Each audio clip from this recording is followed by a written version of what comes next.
Thank you, everybody, for being here today. I appreciate the tribal leaders and the members of the Secretary's Tribal Advisory Committee who are here today. Your work guides our decisions. This year, we mark 70 years of the Indian Health Service, and I'm very proud that my uncle, John F. Kennedy, as a freshman senator in 1954, voted to create the Indian Health Service, and it was one of his first votes, and one which he remained proud of his entire career. For 7 decades, the federal government has carried out trust responsibility to provide health care to American Indians and Alaskan Natives. I take that responsibility very seriously.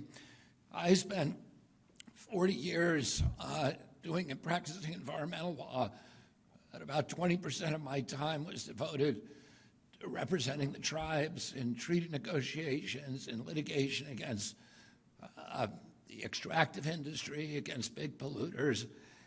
And when I came in here, I made the pledge that I was going to be the best HHS secretary in the history of the office. Tribal leaders at that time told me that HHS needed more consistent and more direct engagement with the tribes, and I agree. Over the past year, I've traveled to reservations, tribal community, and IHS facilities around the country. I'm told that I've made more trips to Indian country than any HHS secretary in history, and I intend to keep up that cadence. I met with patients, providers, elected leaders. I listened to what works and where we're falling short. The Indian Health Service delivers care through federally operated facilities, urban Indian health care programs, and tribally operated systems under self-determination and self-governance agreements.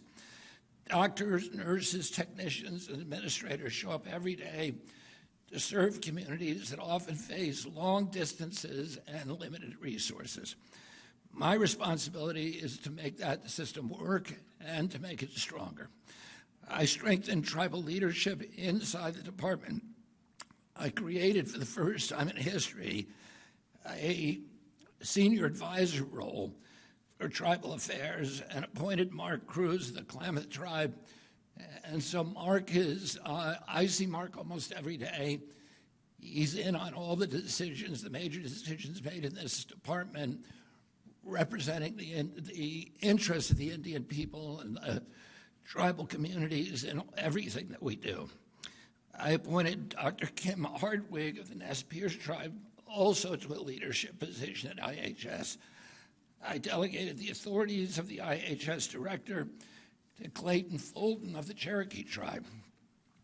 Tribal leaders should help lead the community systems that serve tribal communities.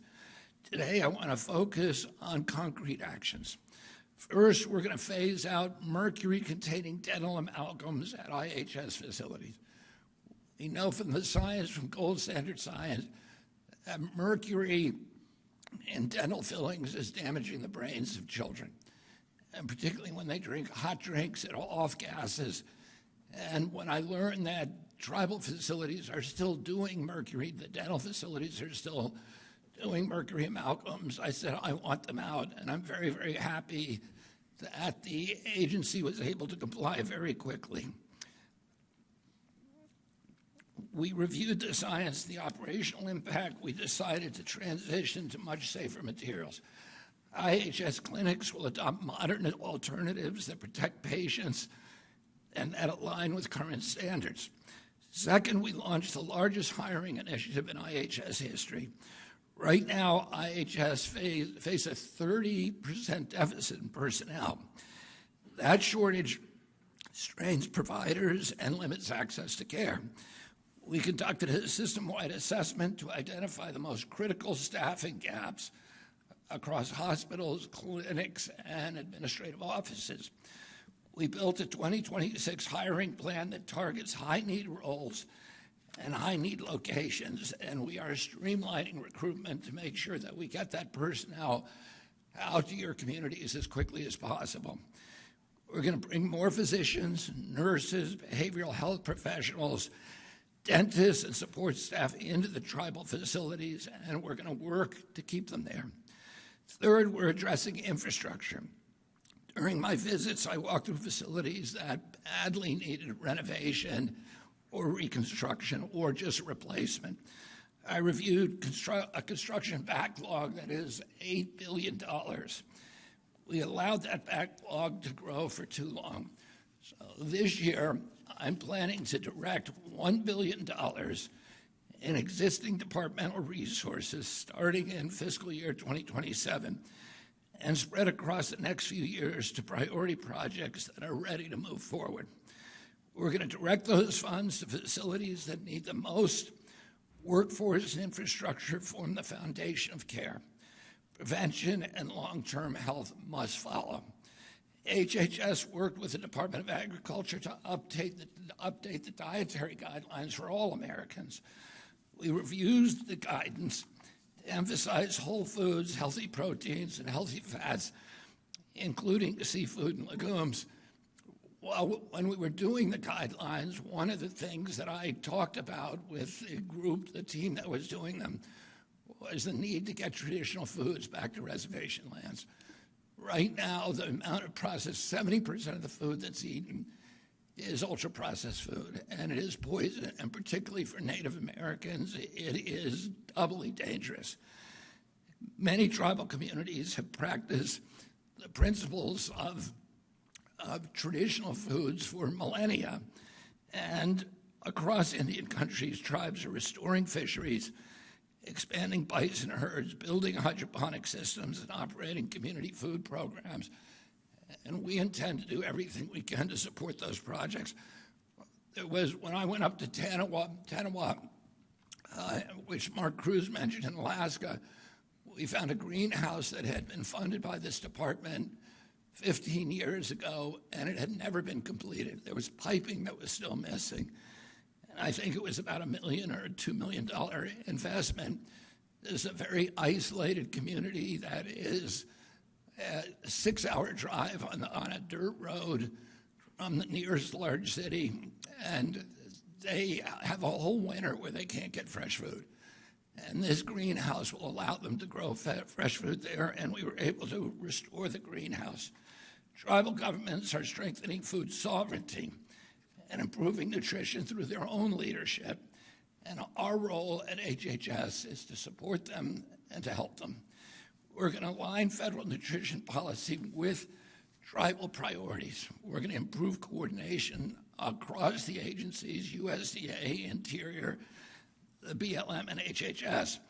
We're going to reduce administrative barriers that limit access to food and health programs. We're also confronting behavioral health and addiction, which disproportionately burdens tribal communities, and that challenges many of the other things that we're trying to do in those communities. IHS and SAMHSA are expanding access to treatment and recovery services. We're increasing staffing for behavioral health services. We're supporting sober housing. We're funding. I've seen incredible sober housing projects done in Arizona and many of the other tribal communities across the country, and some of them are role models for what we should be doing nationwide. We're funding culturally grounded recovery programs that the tribes design and operate themselves. As somebody who's worked for 40 years on tribal issues, the concept of sovereignty is at the heart of everything that I do. When tribes lead these programs, they improve outcomes. We've seen that again and again. The tribes can run the programs consistently better than the federal government. We're going to continue supporting these models. The Rural Health Transformation Program also gives us tools to strengthen care in tribal communities. Through this 5-year investment, we're working with states to direct resources where they're needed most. Alaska is integrating traditional healing into clinical settings. Idaho is dedicating funding to its federally recognized tribes. Maine is expanding substance use disorder treatment through tribal providers. Washington State is strengthening workforce development and care coordination for Native families. Federal funding works best when the states coordinate closely with the tribes, and the tribes shape the implementation. We're going to continue pushing for that alignment. 70 years after its founding, the Indian Health Service remains central to the federal trust responsibilities. That responsibility requires action and not rhetoric. We're going to fill the vacancies. We're going to mobilize and modernize facilities. We're going to strengthen prevention. We're going to expand access to behavioral health care. We're going to improve coordination with the tribes at every level of this department. I value your partnership, your candor, and your leadership. I've asked all the tribes whenever I visit them, tell us what we can do. Give us concrete things that we can do, because we want concrete accomplishments at the end of this 4-year term that I can point to for the rest of my life. I value your partnership, and together we're going to continue strengthening the Indian Health Services and improving health outcomes for American Indians and Alaska Natives. Thank you all very, very much.